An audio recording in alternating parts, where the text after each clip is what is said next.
තෙරුවන් සරණයි. අපි අද ආරම්භ කරන්න යන්නේ අලුත් වැඩසටහන් මාලාවක්. මේකට පාදක කරගන්නේ අපි මහා ප්‍රඥා පාරමිතා සූත්‍රය. මේ ප්‍රඥා පාරමිතා සූත්‍රයේ ඉංග්‍රීසි පරිවර්තනය සිද්ධ කරලා තියෙන මහාචාර්ය එඩ්වර්ඩ් කොන්සේ කියන මහත්මයා. ඒකේ සිංහල අනුවාදය කරලා තියෙන මහාචාර්ය ගුණපාල ධර්මසිරි කියන මහත්මයා. මේක විශාල අන්තර්ගතයක් තියෙන පොතක්. මේක ගැඹුරු දර්ශනයක් ඉදිරිපත් කරන්නේ ලෝකෙට. බුදුරජාණන් වහන්සේ බෝධිසත්වවරුන් සමග කරපු ධර්ම සාකච්ඡා කොටස් තමයි මේක ඇතුළත් වෙන්නේ. ඉතින් අපි බලාපොරොත්තු වෙනවා පරිච්ඡේද වශයෙන් අරගෙන ඒවා සරල ආකාරයෙන් පැහැදිලි කරන්න. මේ පොතේ පරිච්ඡේද සඳහන් වෙන 83ක් පිටු 948ක්. ඉතින් මේක පටන් ගන්න ඉස්සෙල්ලා මම ගැන හැඳින්වීමක් කරත් හොඳයි කියලා හිතෙනවා. මම අවුරුදු 23ක් විතර කාලයක් තිස්සේ ධර්මයේ ගවේෂණය කරලා, සිත ගැන ගවේෂණය කරලා, විදර්ශනාව කරලා, ස්වාමීන් වහන්සේලාගේ විවිධ ස්වාමීන් වහන්සේලාගේ දේශනා අහලා ඒවා මගේ ජීවිතය තුළින් ප්‍රත්‍යක්ෂ කරගත්ත කෙනෙක්. ධර්මදේශනා අහපු ස්වාමීන් වහන්සේලා අනුපිළිවෙලක් විදිහට ගත්තොත් ඉස්සෙල්ලාම මේ පරමාර්ථ ධර්මය. ඇත්තට පරමාර්ථ ධර්මයට කලින් ධර්මය අහලා තියෙනවා. පරමාර්ථ ධර්මයෙන් මම පටන් ගන්නම්. පළවෙනියටම මම ධර්මදේශනා ඇහුවේ අහන්න පටන් ගත්තේ නක්කාවත්තේ අසරණ සරණ ස්වාමීන් වහන්සේගෙන්. එතන තමයි ආරම්භය. උන්වහන්සේගේ ඇත්තටම ඇහුවේ නැහැ. ඒ අර උන්වහන්සේ රචනා කරලා තියෙනවා සම්මාදිට්ඨි කියලා පොතක්. ඉතින් මේ පොතේ බුද්ධ දර්ශනයම එකට කැටි කරලා තියෙනවා පටිච්ච සමුප්පාද විග්‍රහය, සමුදය නිරෝධය, වර්තමාන කාලය. ඒ කරුණු තමයි උන්වහන්සේ පාදක කරන් තියෙන්නේ. ඉතින් මේ ඒකෙන් තමයි මම ප්‍රවේශය ගත්තේ. ඊට පස්සේ ඒත් එක්කම මම ඊට පස්සේ පටන් ගත්තේ නිවන් දකිමු කියන නාලිකාවේ ස්වාමීන් වහන්සේගේ ධර්ම දේශනා ඇහුවා. අලුත්ගම්ගොඩ ඥානවීර ස්වාමීන් වහන්සේගේ ධර්ම දේශනා ඇහුවා. ඒකම ඊට පස්සේ ඇහුවා අරණ ධම්ම හාමුදුරුවන්ගේ දේශනා. ඉතින් මේ සියලු ස්වාමීන් වහන්සේලා ඒ තමන්ගේ ශෛලියකින් තමයි දේශනා කරන්නේ. ඉතින් මේ සියලුම දේශනාවල් වල තියෙන කරුණු අරගෙන ඒ දේශනාවල් අහද්දී ඇත්තටම ඒවා අහගෙන ඒවා තුල මට සකස් වුණ දේ තමයි ඒ දේශනාව අහනවා. ඊට පස්සේ මම සාමාන්‍ය විදිහට වැඩපළ කරනවා. ඒ කියන්නේ දේශනාව ඇහුවට ඒ දේශනාවේ තියෙන විදිහට හැසිරෙන්න ගියේ නෑ. දේශනාවේ තියෙන කරුණු ගන්නවා මේ කරුණ මෙහෙම කියලා තියෙනවා කියලා. ඊට පස්සේ සාමාන්‍ය විදිහට ජීවිතේ වැඩ කටයුතු කරගෙන යද්දී අර යම් සිද්ධිවලදී මේ ධර්මය, මේ අහපු ධර්මකාරණා මේ සිද්ධිය ගැන තමයි මේ ධර්මයේ මේ විදිහට සඳහන් කරලා තියෙන්නේ කියලා ඒ ධර්මකාරණා ඉස්මතු වෙන පටන් ගත්තා. ඒ වයින් තමයි අවබෝධයටපත් උනේ. ඒ වගේම මෙතෙන්දී ඒ විවිධ ශෛලීන්. ඉතින් මම ඒක සඳහන් කරන්න ඕනේ උන්වහන්සේලාගේ අවබෝධය ගැන අපිට. මම ඔය සඳහන් කරපු නක්කාවත්තේ ස්වාමීන් වහන්සේ, අලුත්ගම්ගොඩ ඥානවීර ස්වාමීන් වහන්සේ, ඊට පස්සේ ඒ වගේම මම සඳහන් කරන්න කටුකුරුන්දේ ඥානානන්ද ස්වාමීන් වහන්සේ, ඊට පස්සේ නිවන් දකිමු නාලිකාවේ අරණ ධම්ම ස්වාමීන් වහන්සේ වගේම. ඉතින් ඒ ස්වාමීන් වහන්සේලාට තියෙන විවිධ ශෛලීන්. ඉතින් ඒ විවිධ ශෛලීන් වලින් විවිධ ධර්මය විවිධ ආකාරයෙන් විග්‍රහ කරලා තියෙනවා. ඉතින් ඒක අපිට හොඳට පේනවා උන්වහන්සේලා මේ කාගේවත් ක්‍රමයක් අනුගමනය කිරීමක්, කාගේවත් දේශනා විලාසයක් අනුගමනය කිරීමක් නෙමෙයි. උන්වහන්සේලාගේම ක්‍රමයට තමයි මේ දේශනාවල් ඉදිරිපත් කරන්නේ. ඉතින් එතකොට ඒ දේශනාවල් අහද්දී අහලා මම ජීවිතය තුළින් ඒව අත්දකිනකොට විවිධ අවබෝධයන්ටපත් වුණා. ඉතින් ඒ අවබෝධයන්ටපත් වුණත් මම ආපු මාර්ගය ගැන සඳහන් කරන්න ඕනේ. අවබෝධයන්ටපත් වුණත් ඒ කිසිම තැනකදී මට ඒක ගැන සතුටක්වත් මේක මට තේරුණා කියලා සතුටක්වත් මට තේරුන්නේ නැහැ කියලා දුකක්වත් එහෙම එකක් සකස් වුණේ නැහැ. යමක් අවබෝධ වුණා නම් තේරුණා නම් මේ සිද්ධිය තමයි අර ධර්මදේශනාවේ අතන ස්වාමීන් වහන්සේලා කියලා තියෙන්නේ කියන එක තේරුම් අරන් ඒ විදිහට ක්‍රියාත්මක වුණා.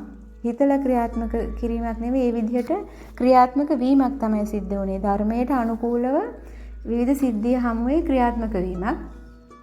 එතකොට ඒ ක්‍රියාත්මක වීම තුළ තියෙන මට යථාර්ථය දැක ගන්න පුළුවන් වුණා සෑම සිද්ධියකම ඒ කිසිම දෙයක් දැකගත්තා කියලා මම මේ දවසේ මේක දැක්කා දැන් මට ගොඩක් අවබෝධයි දැන් එහෙනම් මට හරි අරයට වඩා මට අවබෝධයි ඒගොල්ලන්ට නම් බෑ අර මට තරම් ඒ අයට නම් අවබෝධ වෙලා නැහැ අර ඒ කියන කිසිම දෙයක් ඒ ධර්ම මාර්ගයේ යනකොට මං තුල ගොඩ නැගුණේ නැහැ. ඉතින් ඒ හින්දා තමයි එක තැනක යම් කරුණක් අවබෝධ වුණාම එතන නතර වෙන්නේ නැතිව ඒක අල්ලගෙන මට අවබෝධ වුණා මේ දවසේ අවබෝධ වුණා කියලා ඒක වර්ණනා කර ඉඳීමක් නැතිව මාර්ගයේ අඛණ්ඩව ඉදිරියට යාමක් තමයි සිද්ධ වුණේ. ඉතින් ඒක බොහොම වැදගත් කාරණාවක් මේ මාර්ගයේ යන කෙනෙකුට. ඒ වගේම ඒ දේශනාවල් වලින් මම අවසානයේ ඒ ස්වාමීන් වහන්සේගෙන් අහලා අවසානයේ අරණ ධම්ම හාමුදුරන්ගේ දේශනාව තමයි මට විශේෂයෙන් එතන තමයි මම නතර වුණේ. මොකද ඒවා ඊටාම කෙටියෙන් ඊටාම ගැඹුරින් නිර්වාණය පැහැදිලි කරලා තියෙනවා මේ දේශනාවල. ඉතින් ඒ කෙනෙකුට ඒක ගැඹුරු වෙන්න පුළුවන්. උන්වහන්සේගේ දේශනාවල් වලට සෑහෙන ඥානයක් ප්‍රඥාවක් ඕනේ. ඒ උනාට කියන ප්‍රායෝගික ක්‍රියාකාරකම් දැන් ප්‍රායෝගික උන්වහන්සේ යම් තමන් වහන්සේනවට තියෙන උපකරණයක් භාණ්ඩයක් අරගෙන පැහැදිලි කරනවා යම් සිද්ධියක් අරගෙන. ඒතර ඒක අපි ප්‍රායෝගිකව ඒ කරන විදිහට උන්වහන්සේ පැහැදිලි කරන විදිහට ඒ අනුපිළිවෙලට අපි පුහුණු වෙන්න ඕනේ. ප්‍රායෝගිකව අපි කරලා බලන්න ඕනේ. අත්හදා බලන්න ඕනේ. එතකොට තමයි අපි එතන අවබෝධයට යන්නේ. එතකොට ත්‍රිපිටක ග්‍රන්ථවල තියෙන ත්‍රිපිටක ග්‍රන්ථයක අපි හිතමු පිටු 10කින් 15කින් කියලා තියෙන විස්තරය උන්වහන්සේට මේ එතන ඉන්න තැන අවට සිද්ධියක් අරගෙන දෙයක් අරගෙන මෙන්න මේක මෙහෙම බලන්න කියලා පැහැදිලි කරන්න පුළුවන්.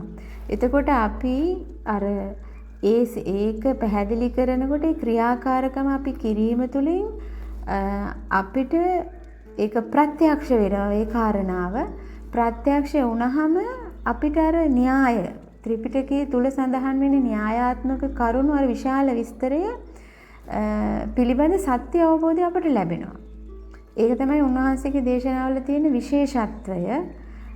විශාල තොරතුරු ප්‍රමාණයක් විනාඩියකින් දෙකකින් ඉතාම සරල ක්‍රියාකාරකමකින් පැහැදිලි කරනවා. ඉතින් ඒක ඒ හැම ස්වාමීන් වහන්සේ කෙනෙකුගේම දේශනා එහෙම තමයි අපි අහලා අනුගමනය කරන්න ඕනේ. ඒ අතරින් අර ධම්ම හාමුදුරුවන්ගේ දේශනා විලාසය විශිෂ්ට ගණේ එකක් කියලා මම කියන්න ඕනේ. ඉහළ ප්‍රඥාවකින් ස්පර්ශ කරන්න ඕනේ දේශනා ශෛලියක් තමයි උන්වහන්සේ ඉදිරිපත් කරේ. ඉතින් ඒ විදිහට උන්වහන්සේ උදාහරණයක් විදිහට මම කිව්වොත් පටිච්ච සමුප්පාදය අපිට විග්‍රහ කරන්න පුළුවන් අවුරුදු ගණන්. අවුරුදු 100 200 වුණත් විග්‍රහ කරන්න පුළුවන් පටිච්ච සමුප්පාද විස්තරය. හේතුඵල ක්‍රියාකාරීත්වය. මෙහෙම වෙනවා මේකෙන් මෙහෙම වෙනවා. ඒ ආදි වශයෙන් එහෙම උනත් උන්වහන්සේ කියන්නේ මෙය ඇති විට මෙය ඇති වේ. ඔය විදිහට තමයි උන්වහන්සේ කියන්නේ. මොකද ඒ තරම් කෙටියෙන් සඳහන් කරන්නේ. එහෙම සඳහන් නොකළොත් අපි ඒ දේශනාවේ තියෙන වචන අල්ලගෙන අපි වචී සංස්කාර තුළ තවත් සසරක් ලෝකයක් ගොඩනගාගෙන සසර දික් කර ගන්නවා. ඉතින් ඒ හින්දා තමයි උන්වහන්සේ ඊටාම කෙටියෙන් මේක දේශනා කරන්නේ. එතකොට ඒ දේශනාවල් එක්ක අපි ත්‍රිපිටකය බලද්දී ඒ සියලු කරුණු අපිට තහවුරු කරගන්න පුළුවන් ත්‍රිපිටකයේ තුලිනුත්. ඒක ඊටාම වැදගත් කාරණාවක් ධර්මදේශනා අහනකොට. එතකොට පටිච්ච සමුප්පාදයේ හේතුඵල ක්‍රියාකාරීත්වය කෙනෙකුට ඕන තරම් පැහැදිලි කරන්න පුළුවන් වුණාට කෙනෙකුට ඒක දකින ආකාරය හේතුඵල ක්‍රියාකාරීත්වයේ ප්‍රත්‍යක්ෂය එහෙම නැත්නම් හේතුඵල ක්‍රියාකාරීත්වයේ බවට පත්වීම හේතුඵල ක්‍රියාකාරීත්වයේ බවට අපි පත්වීම අපි කියලා පුද්ගල ස්වභාවයෙන් ගන්න බෑ ඒක කියන්න ඕන නිසා කියන්නේ ඒ බවට පත්වීමට තියෙන ක්‍රමයක් උන්වහන්සේ දේශනා කරා. ඒක පොඩි සරල ක්‍රියාකාරකමකින් තමයි දේශනා කරේ. ඉතින් ඒ වගේ අර විශාල පටිච්ච සමුප්පාදයේ විශාල කරුණු ගණනාවක් විශාල විස්තරය අපි ප්‍රත්‍යක්ෂ කරගන්න හැටි කොහොමද අපි හේතුඵල ක්‍රියාකාරීත්වයේ බවටම අපිව පත් වෙන්නේ කියන එක උන්වහන්සේ විශිෂ්ට විදියට පැහැදිලි කරා.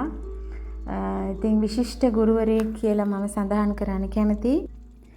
ඉතින් ඒ වගේම නාම රූප විග්‍රහය තවත් මම උදාහරණයක් විදිහට සඳහන් කරොත් නාම රූප විග්‍රහය ගැන අපිට ලොකු විස්තරයක් ගන්න පුළුවන් ත්‍රිපිටකයෙන් දේශනාවල් වලින් විවිධ ස්වාමීන් වහන්සේලාගේ. ඒත් අපි නාම රූප කියන එක අපි කොහොමද නාම රූප කියන එක ඇයි අපි ඛණ්ඩනය කරලා දැකිය යුතු ඒකේ දැකීමේ අවශ්‍යතාවය ඊළඟට අපි නාම රූප වෙන් කරලා අපිට දකින ඒ කියන්නේ නාම රූප පිළිබඳ ප්‍රත්‍යක්ෂය අපි තුල සකස් වෙන මොහොත ඒ වගේ කරුණු පවා ඒ උන්වහන්සේගේ දේශනා අනුගමනය කිරීම තුලින් අපිට ඉහළ අවබෝධයන්ට ඒ වගේ කරුණු වලින් පවා යන්න පුළුවන්කම තියෙනවා. ඉතින් උන්වහන්සේ න්‍යායාත්මක ත්‍රිපිටකයම අරගෙන හුවා දක්වන්නේ නැතිව මේ ජීවිතයේ කරුණු තුලින් වර්තමාන මොහොතේ අපි මුහුණ දෙන ජීවිත අත්දැකීම් තුලින් අපට අවබෝධයටපත් වෙන ආකාරය දේශනා කිරීම තමයි විශිෂ්ටම වෙන්නේ. ඒ වගේම මට කියන්න ඕනේ අරණධම්ම ස්වාමීන් වහන්සේගේ දේශනායි අහලා අවබෝධය ලැබුවහම අවසානයේට මට ඉතුරුනේ මට ඕනේ වුණා ඒ ලැබපු අවබෝධයේ න්‍යාය ඒ විස්තරය ත්‍රිපිටකයේ කොහෙද තියෙන්නේ කියන එක බලා ගන්න. විශේෂයෙන් අභිධර්ම කාරණා අභිධර්මය අරණධම්ම ස්වාමීන් වහන්සේ ඊටා කෙටි උපමාවල් වලින් තමයි දේශනා කරේ. උපමාවලින් දේශනා කරාම ඒ කියන ධර්ම කාරණාව තුළ අපි හදාගන්න වචී සංස්කාර ඊටාම අඩු කරගන්න පුළුවන්. සමහර ධර්ම කාරණාවක් අපිට අරන් පැය ගණන් විස්තර කරන්න පුළුවන්. ඒ විස්තර කරන ප්‍රමාණය දික් වෙන්න අපිට සිද්ධ වෙන්නේ අපි මේ වගේ වචී සංස්කාර හදාගෙන අපි ලෝකයක් ගොඩනගා ගන්නවා. උන්වහන්සේගේ දේශනා තුළ එහෙම වචී සංස්කාරවල පැටලෙන්නේ නැහැ. සියලුම කාරණාවල් විශාල කාරණා ප්‍රමාණයක් එක සරල වචන කීපයකින් ඉදිරිපත් කරන සරල වාක්‍ය කීපයකින් ඉදිරිපත් කරනවා. ඒතර අවසානයේට උන්වහන්සේගේ ධර්මයේ තුලින් ලබාගත් ප්‍රත්‍යක්ෂ ඥානෙ මට බලන්න ඕන වුණා ත්‍රිපිටකයේ මේක විස්තර කරපු ආකාරය. එතකොට ඒ ගැන හොයද්දී තමයි මට මම ඔය අන්තර්ජාලයේ පරීක්ෂා කරද්දී මට හම්බ වුණේ එකම ස්වාමීන් වහන්සේ වහරක ස්වාමීන් වහන්සේ විතරයි. ඉතින් වහරක ස්වාමීන් වහන්සේගේ අතිශයින් ගැඹුරු අභිධර්ම කාරණාව ඊටාම ගැඹුරින් ක්‍රමානුකූලව පැහැදිලි කරලා තියෙනවා. ඒ සත්වයාගේ මේ ලෝකයේ හට ගැනීම පිළිබඳව සත්වයාගේ බිහිවීම පිළිබඳව. ඉතින් ඔය විදිහට තමයි මම දේශනාවල් ඇහුවේ. ඒත් කටුකුරුන්දේ ඥානානන්ද ස්වාමීන් වහන්සේ ගැන උන්වහන්සේත් ඉතා ගැඹුරින් ඒ ධර්මයේ දේශනා කරලා තිබුණා. මට මතක කාරණාවක් තමයි උන්වහන්සේ කියපු එකකින් මම විශේෂයෙන් ගත්තේ නිවන කියන එක දෙයක් නොවෙනවා කියන එක. උන්වහන්සේ නිතර ඒ දේශනාවල් වල ඉස්මතු කරා.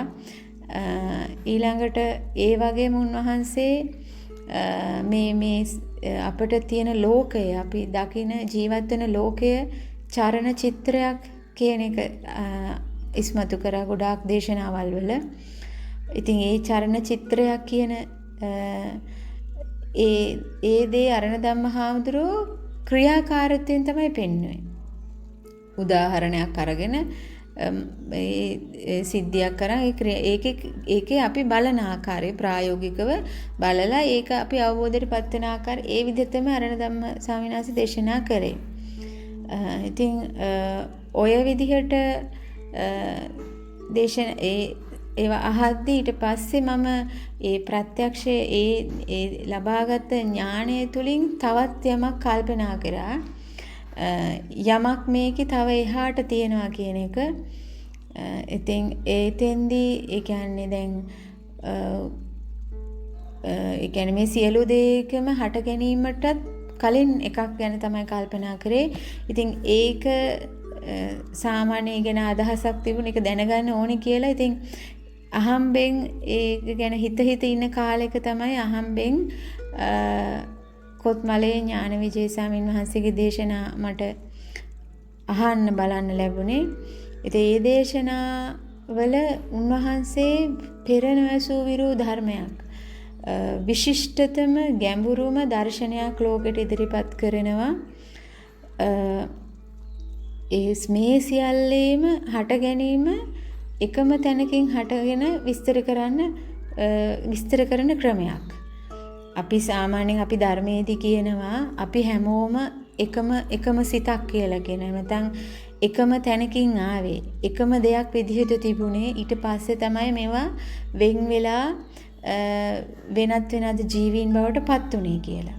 වෙනත් ආකාරයකට පත් උනේ කියලා. එතකොට කෙනෙක් අපි අහලා තිනවා ගුරුවරු ස්වාමීන් වහන්සේලා ඕක විස්තර කරනවා. අපි හැමෝම එකයි. එකම දෙයකින් හටගත්තේ, එකම තැනකින් ආවේ. ඒකට අපි නිර්වාණයත් යන්නේ ඒකම ස්වභාවයකට පත් වෙන්නේ කියන එක කියනවා. ඒත් ඒ එකම ස්වභාවය මොකක්ද කියන එක කොහේවත් විග්‍රහ කරලා නැහැ. ඒ පැමිණි එකම ස්වභාවය, ආරම්භක ස්වභාවයේ ඒකීයත්වය කිසිම තැනක විග්‍රහ කරලා නැහැ. ඒක විග්‍රහ කිරීම සිද්ධ වෙන්නේ ඥානවිජය ස්වාමීන් වහන්සේගෙන් විතරයි. ඉතින් අනිත් එක තමයි උන්වහන්සේගේ දේශනා අහන්න ප්‍රවේශ වෙන්න හේතු උනේ උන්වහන්සේගේ දේශනාවල් ඒ දේශනාවේ ඒ සත්වයාගේ හටගැනීමේ විශ්වයේම හටගැනීමේ ආරම්භය සඳහන් කරනකොට උන්වහන්සේ සඳහන් කරනවා ඒ බල ගණකේ කියලා නිර්මාණයක්. විශ්වයේ ආරම්භයේ ඒ බල ගණකේ කියන නිර්මාණයට එද්දී ඉරක් හඳක් ලෝකයක්, මේ ලෝකයක්, පරලෝකයක්, සත්වයක්, මනසක්, විඥානයක් කිසිම දෙයක් නැති තැනක් තමයි සඳහන් කරන්නේ ආරම්භයේ විදියට. එතකොට මම ධර්මයේ අහලා තියෙනවා බුදුරජාණන් වහන්සේ නිර්වාණ කීර්ති උදානයේ දේශනා කරලා තියෙනවා කියලා. ඉරක් නැත, හඳක් නැත, එන කෙනෙක් නැත, යන කෙනෙක් නැත, මෙහෙම ලෝකයක් නැත. ඔය ආදී වශයෙන් නිර්වාණ කීර්ති උදානයේ. ඉතින් එතකොට මම අර ඒ කාලාන්තර තිස්සේ අහපු ඒ තැන, ඒක තමයි බුදුරජාණන් වහන්සේ දේශනා කරපු ඒ විස්තරය මේ බලගණකේ කියන තැනින් මට ඒ විස්තරය ගැලපුණා. බලගණකේ කියන්නේ මේ බුද්ධ ස්වභාවය කියන එක හොඳට ගැලපුණා. ඉතින් ඒ හින්දා මම ඒ දේශනාවල් අවබෝධ කරගන්න, ඒ දේශනාවල් පුහුණු වෙන්න, ඒ අහන්න, අනුගමනය කරන්න පටන් ගත්තා. ඉතින් ඒකෙන් මම ඉඳපු තැනට සාපේක්ෂව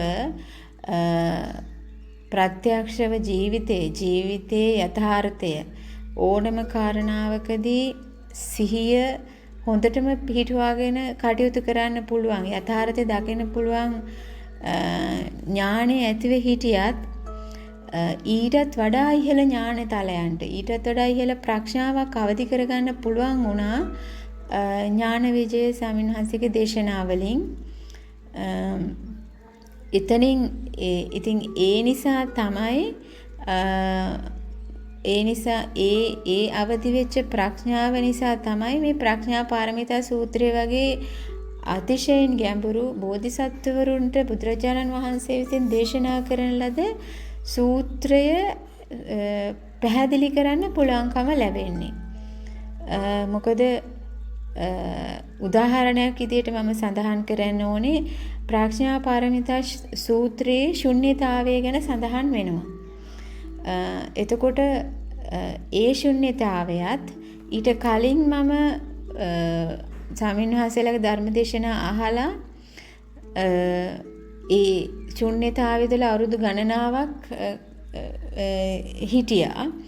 ඉතින් ඒ ශුන්‍යතාවයත් මෙතන ප්‍රඥා පාරමිතා සූත්‍රයේ සඳහන් ශුන්‍යතාවයත් අතර විශාල පරතරයක් තියෙනවා. විශාල වෙනසක් තියෙනවා. කෙනෙකුට හිතෙන්න පුළුවන් වචන ටික ඒ ශුන්‍යතාව විස්තර කරන විදිහටම අපිට ඒ කරුණු ගන්න පුළුවන්. ඒත් ඇත්තට මේ தත්ත්වයටපත් වුනහම ප්‍රඥා පාරමිතා සූත්‍රයේ සඳහන් කරන්නේ ශුන්‍ය කියන தත්ත්වයටපත් වෙනවා කියන එක විශාල ප්‍රඥාවගේ විශාල ගැඹුරක් සහිත දෙයක් ඒක. ඒ හින්දා ඒක මම උදාහරණයක් විදිහට මේ කියන්නේ මේකේ තියෙන ගැඹුර. ඒතර අපි සාමාන්‍යයෙන් අත්දකින ශුන්‍යතාවයත් ප්‍රඥා පාරමිතා සූත්‍රයේ සඳහන් ශුන්‍යතාවයත් අහසට පොළොව වගේ කියලා තමයි මට සඳහන් කරන්න පුළුවන්. ඒ වගේම මම තවත් කාරණා කීපයක් කියන්නේ ධර්ම මාර්ගයේ ගමන් කරන අයට වැදගත් වෙන කාරණා කීපයක් එකතු කරන්න කැමතියි මේකත් එක්ක. එකක් තමයි අපි දැන් ලංකාවේ බැලුවහම සෑහෙන ප්‍රමාණයක් ස්වාමීන් වහන්සේලා දේශනා කරනවා නාලිකාවල. ඒ වගේම මිනිස්සුත් සෑහෙන ප්‍රමාණය ධර්මයට යොමු වෙලා තියෙනවා. ඒ කොච්චර මිනිස්සු යොමු වුණත් ඇත්තම කතාව බැලුවොත් ඊටාම සුළුතරයක් පිරිස තමයි ඒ ධර්මයේ Taman තුලින් දැකලා තියෙන්නේ. අනිත් අය ධර්මයේ අල්ලගෙන තියෙන්නේ මමත්වයෙන් දැනුමකින් විතරමයි. ඉතින් අපි එහෙම කිව්වත් සමහර වෙලාවට ඒ අය පිළිගන්නෙත් නැහැ ධර්මයේ මමත්වයෙන් දැනුමකින් අල්ලගෙන ඉන්නේ කියලා. ඒ අය අවබෝධ වෙලා කියලා හිතාගෙන ඉන්නවා. ඒත් ඇත්තටම අවබෝධය නෙමෙයි ප්‍රත්‍යක්ෂ වෙලා නැහැ. මාර්ගයේ ඉන්නවා. එහෙම තමයි විශාල පිරිසක් ඉන්නේ. ඉතින් හැබැයි ඒ ඕන කෙනෙකුට මේ ධර්මයේ මේ හාමුදුරුවෝ මෙහෙමයි කියලා තියෙන්නේ, මේ හාමුදුරුවෝ ඒක ගැන මෙහෙමයි කියලා තියෙන්නේ කියලා කියන්න පුළුවන්. විස්තර කරන්න පුළුවන් ධර්මය කියනකොටම තේරෙනවා. හැබැයි අර ප්‍රත්‍යක්ෂයට ජීවිතයේ තුලින් ධර්මයේ දකින්න තැනට ගිහිල්ලා නැහැ බහුතරය. ඉතින් ඒකට හේතුව තමයි ධර්මයේ දැනුමකින් අල්ලලා තියෙන එක. දැනුම අවශ්‍යයි. ඉස්සෙල්ලා මේ කාරණා දැනගන්න ඕනේ. ඒ වුණත් බහුතරය එතන හිර වෙලා ඉන්නවා. ඉතින් ඒ අයට තමයි මම මේ කාරණාව ඉදිරිපත් කරන්නේ කොහොමද එකෙන් ගැලවෙන්නේ. එතකොට ධර්මයේ අහපු අය එකම ධර්මය අහන්න විවිධ පුද්ගලයන් ගාවට යනවා. හොයා ගුරුවරු හොයා දේශකයෝ හොයා යනවා. ඒ කොච්චර ගියත් ගමනක් යනවා විතරයි. ඒ අයගේ අවබෝධය ගැන දැනට ගිහිල්ලා නැහැ. ඉතින් එක තැනකින් ඇහෙන කාරණාවම තමයි අනිත් තැනනුත් ඇහෙන්නේ. ඒ වුණත් ඒ අය යනවා. ඉතින් ඒකට ඒ ගියහම ඒ අය හැමෝම කියන්නේ දැන් අහපු ටික දන්න දේ පැත්තකින් තියලා මේක අලුතෙන් අහන විදිහට අහන්න කියලා. ඉතින් එහෙම ඒ කතාව හරි. ඒ වුණාට දැන් කොහොමද අපි ඒක පැත්තකින් තියන්නේ? අවබෝධයෙන්ම ඒක පැත්තකට කරන්නේ කොහොමද කියන එක තමයි මම පැහැදිලි කරන්නේ. එහෙම අවබෝධයෙන් මේක පැත්තකට කරේ නැත්නම් අපිට ධර්මයේ ඇතුළට ගන්න බෑ. පිරීලා වැඩි. මම පැහැදිලි කරන දැන් අපි සාමාන්‍ය පෘථග්ජන ජීවිතේ අපි ඉපදිලා ලෝකේ අල්ලගෙන ඉගෙනගෙන ඊට පස්සේ රස්සාවක් කරලා විවාහ වෙලා ගෙවල් දොරවල් හදලා දරුවෝ හදලා ඔය විදියට ඒ ක්‍රමවේදය ඇත්ත ඒ ක්‍රමවේදය තමයි කළ යුතු කියලා ඒ ක්‍රමවේදය අල්ලගෙන මමත්වයෙන් ආපු ගමනක් තියෙනවා. ඒ තුල විශාල මමත්වයක් රැස් කිරීමක් අපි